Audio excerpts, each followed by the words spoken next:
नमस्कार दोस्तों, टेस्ट किताब में आपका स्वागत है और मैं हूं आपके साथ सन्नी यादव। तो हमारा जो जीव विज्ञान चला हुआ था, तो जीव विज्ञान के अंतर्गत हमारा टॉपिक चला हुआ था जिसका नाम था पोषण। और इस पोषण टॉपिक के अंतर्गत हमें कई सारी चीज़ पढ़नी थी। इसमें हमें कार्बोहाइड्रेट, मुख्य रूप से कार्बोहाइड्रेट, प्रोटीन हो गया आपका और विटामिन हो गया। तो जिसमें हमने जो विटामिन का जो हमारा टॉपिक है वो शुरू हो चुका था। उस विटामिन के अंतर्गत हमने बात की थी कि जो विटामिन है, विटामिन की दो कैटेगरी है, एक जल में घुलनशील विटामिन है, एक वसा में घुलनशील विटामिन है। तो उसके अंतर्गत हमने बात की थी कि जो वसा में घुलनशील विटामिन है उसे हम याद कर सकते हैं KED है, कीड़ा सबसे जो है हम याद कर सकते हैं कि वो सभी के सभी वसा में घुलनशील विटामिन है। और जो हमारे जल में घुलनशील विटामिन है उनकी संख्या 2 है, वो है हमारा B और C। तो हमने जो वसा में घुलनशील विटामिन है वो हमने पढ़ लिया था। तो आज जो हम पढ़ेंगे वो पढ़ेंगे जल में घुलनशील विटामिन के विषय में। तो हमारे 2 विटामिन है, एक B है और एक C है। लेकिन जो विटामिन B है, विटामिन B के काफ़ी सारे पार्ट्स हैं, जैसे B1 हो गया, B2 हो गया, B3 हो गया।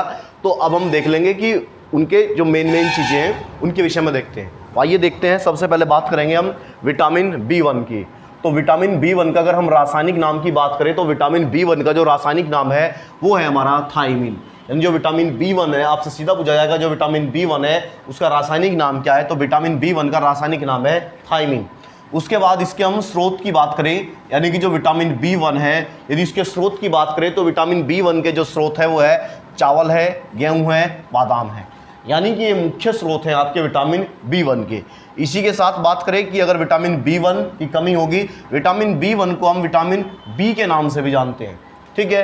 तो अगर विटामिन B1 की कमी होगी तो उससे एक रोग होगा, उस रोग का नाम क्या है, बेरी।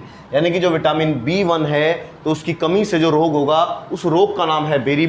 विटामिन B1 का रासायनिक नाम है थायमीन और ये विटामिन B1 के स्रोत है। इसमें मुख्य रूप से चावल है, गेहूँ है और आपका बादाम है। उसके बाद बात करें तो एक पॉइंट लिखा हुआ है, इसमें लिखा हुआ है चावलों को अत्यधिक देर तक धोने से विटामिन B1 समाप्त हो जाता है।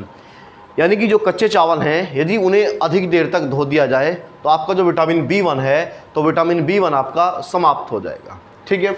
उसी के साथ यदि बात करें तो हमारा विटामिन B1 हो गया हमारा कंप्लीट। उसके बाद बात करें विटामिन B2 की, तो जो विटामिन B2 है, विटामिन B2 का जो रासायनिक नाम है वो है राइबोफ्लोविन।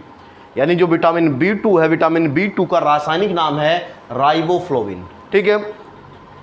उसके बाद यदि विटामिन B2 के हम स्रोत की बात करें तो यहाँ पे शब्द लिखा है डेयरी प्रोडक्ट, यानी कि डेयरी उत्पाद, यानी कि वो सभी चीज़ें जो डेयरी पर उपलब्ध है, जैसे दूध हो गया, आपका मट्ठा हो गया, इस प्रकार से जो सामान आपका जो डेयरी प्रोडक्ट के अंतर्गत आते हैं, तो सभी के सभी जो है आपके विटामिन B2 के स्रोत हैं। तो आप याद रख लेंगे कि विटामिन B2 के जो स्रोत हैं वो हमारे डेयरी प्रोडक्ट हैं।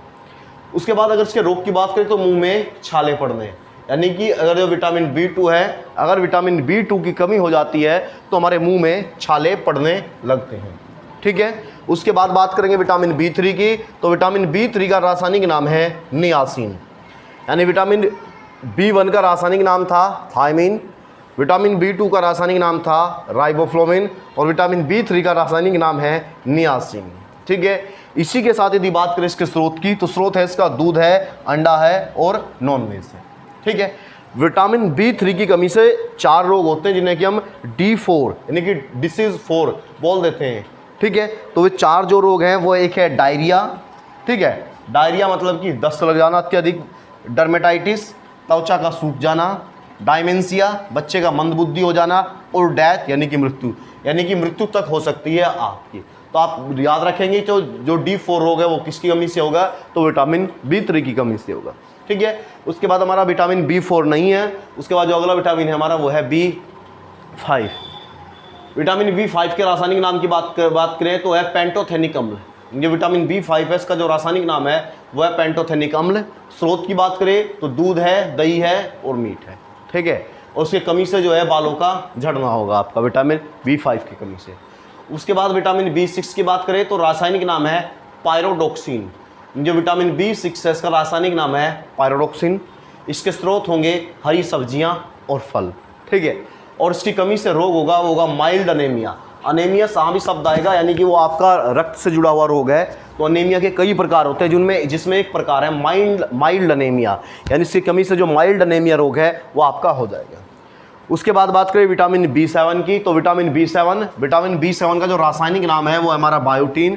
विटामिन जो B7 है इसका जो रासायनिक नाम है वो है बायोटीन। उसके बाद यदि स्रोत की बात करें तो है ग्रीन टी, आंवला, दूध और दही, ठीक है। और इससे क्या होगा, बालों का सफ़ेद होना।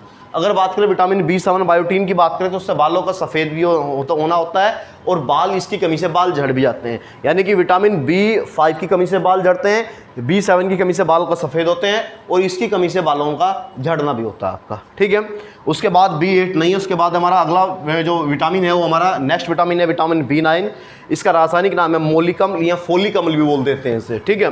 स्रोत की बात करें तो सेब है, हरी सब्जी है और आपका मांस है, ठीक है। और इसकी कमी से होगा मैग्लोब्लास्टिक अनेमिया। बताया था अनेमिया यानी आपका रक्त से जुड़ी बीमारी है, काफ़ी सारे इसके प्रकार है, जिसमें एक ऊपर हम पढ़ चुके थे माइल्ड अनेमिया, ये होगा मैग्लोब्लास्टिक अनेमिया। इस मैग्लोब्लास्टिक अनेमिया की यदि बात करें तो इसमें जो हमारा RBC है, रेड ब्लड सेल्स है, उसका जो आकार है वो परिवर्तित, मतलब एक प्रकार से उसका आकार बिगड़ जाता है। जो RBC है उसका आकार उभयावतल पाया जाता है, बाई कोन के पाया जाता है, लेकिन इस बीमारी में जो RBC है जो उसका आकार है वो आपका बदल जाता है आपका, ठीक है। उसका आकार उभयावतल के स्थान पर हंसिया जैसा हो जाता है आपका, ठीक है। उसके बाद बात करें तो विटामिन B में लास्ट जो विटामिन है वो है विटामिन B12। इसका रासायनिक नाम है साइनोकोबाल्मिन। जो विटामिन B12 है इसका रासायनिक नाम है साइनोकोबाल्मिन। और आपका बात करें पालक और मेथी में काफ़ी ज़्यादा मात्रा में पाया जाता है। जो बारिश का पानी है, बारिश के पानी में भी आपका विटामिन B12 होता है। तो बात आप याद रखेंगे, जो बारिश का पानी है उसमें विटामिन B12 पाया जाता है। और इसकी बात करें कि इसकी कमी से कौन सा रोग होगा, सेम वही अनेमिया होगा, लेकिन कौन सा अनेमिया होगा, तो पर्नीशियस अनेमिया होगा आपका, ठीक है। ये हमारा जो विटामिन B थे तो B की पूरी सीरीज थी, B1 होगा, B2 होगा, B3 होगा, B5 होगा, B6 है, B7 है, B9 है, B12 है आपका पूरा का पूरा, ठीक है। इसी प्रकार अगले विटामिन की बात करेंगे हम जिसका नाम है विटामिन C, यानी जो जल में घुलनशील विटामिन हमने 2 बताए थे, B और C, जिसमें हमारा जो B विटामिन है वो हमारा कंप्लीट हो चुका। अब बात करेंगे विटामिन C की। विटामिन C का जो रासायनिक नाम है वो है एस्कॉर्बिक अम्ल। जितने भी खट्टे फल हैं सभी खट्टे फलों में विटामिन C पाया जाएगा और उसकी कमी से जो रोग होगा उसका नाम होगा स्कर्वी। स्कर्वी होता है मसूड़ों से खून आना, यानी जो मसूड़े हैं, मसूड़े में जब खून आने लगता है तो उस जो रोग को कहते हैं वो कहते हैं स्कर्वी आपका, ठीक है। अगर बात करें तो सभी खट्टे फलों में होगा, दूध में विटामिन C नहीं पाया जाएगा, क्योंकि इसी वजह से जो दूध है, दूध को संपूर्ण आहार नहीं माना जाता है, क्योंकि इसके अंतर्गत विटामिन C नहीं पाया जाता। लेकिन जो ऊँटनी का दूध है, ऊँटनी के दूध के अंदर विटामिन C आपका पाया जाता है। तो ये हमारे विटामिन से, जिसमें हमने पहले पढ़े थे वसा में घुलनशील विटामिन KEDA, और ये पढ़े हमने आपके जल में घुलनशील विटामिन, जो कि 2 प्रमुख विटामिन थे, एक हमारा विटामिन B और एक हमारा C। B के कई सारे प्रकार थे, इसमें B1, B2, B3, B5, तो आप इन्हें नोट कर लेंगे, याद कर लेंगे। जो भी आपका एग्जाम है, कोई सा भी एग्जाम हो, उसमें विटामिन से काफ़ी ज़्यादा क्वेश्चन पूछे जाने की संभावना है, यानी कम से कम 1 से 2 क्वेश्चन तो आपका विटामिन से जरूर पूछेगा। ये तो आपका रोग पूछेगा, या आपका स्रोत पूछेगा, ये आपका इसका रासायनिक नाम पूछेगा, ठीक है।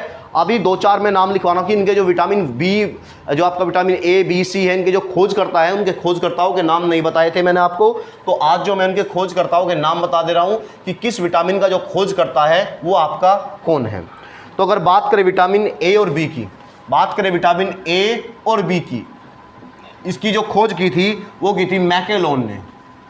मैकेलोन यानी मैकेलोन नामक वैज्ञानिक था जिनके द्वारा इनकी खोज की गई थी। बाकी मैंने वो बता दिया था कि जो विटामिन C खोज लूनिन ने करी थी, बाद में नामकरण फंक ने करा था। लेकिन अगर बात करें प्रॉपर विटामिन A और B की, तो वो खोज की थी आपकी मैकेलोन ने। विटामिन C की बात करें तो खोज की थी आपकी होकर ने। उसके बाद विटामिन D की बात करें तो विटामिन D की खोज की थी आपकी होपकिंस ने।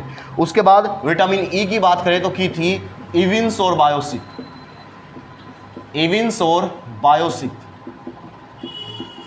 बायोसिक नामक 2 व्यक्ति थे, उनके द्वारा इसकी खोज की गई थी, इविंस और बायोसिक। उसके बाद विटामिन K की बात करें तो उसकी खोज की थी डेमडोजी। इसकी जो खोज की गई थी वो की गई थी आपकी डेमडोजी के द्वारा। यानी जो भी आपके विटामिन के खोज करता थे उन सभी के नाम लिखवा दिए। विटामिन जो ABS की खोज मैकेलोन ने करी, C की होकर ने करी, D की करी होपकिंस ने करी, E की जो करी वो करी इविंस और बायोसिक ने, और जो विटामिन KS की जो खोज करी थी वो की थी आपकी डेमडोजी ने। तो इस प्रकार जो हमारा विटामिन चैप्टर था तो वो हमारा यहीं पे कंप्लीट होता है। हमने सारे विटामिन पढ़ लिया, आपके B के जितने भी पार्ट्स थे वो पढ़ लिए, C के बारे में पढ़ लिया, और जो आपके वसा में घुलनशील थे वो पढ़ लिया। हमारा पोषण चैप्टर हमारा चला हुआ था, उसके अंतर्गत हमने विटामिन के विषय में, जो विटामिन है वो इसी क्लास में जो विटामिन है वो आपका यहीं पे कंप्लीट होता है। इसके बाद जो हमारी अगली क्लास होगी वो हमारी कार्बोहाइड्रेट की होगी, उसके बाद हम प्रोटीन पढ़ेंगे। ठीक है, तो आज के लिए इतना ही, धन्यवाद।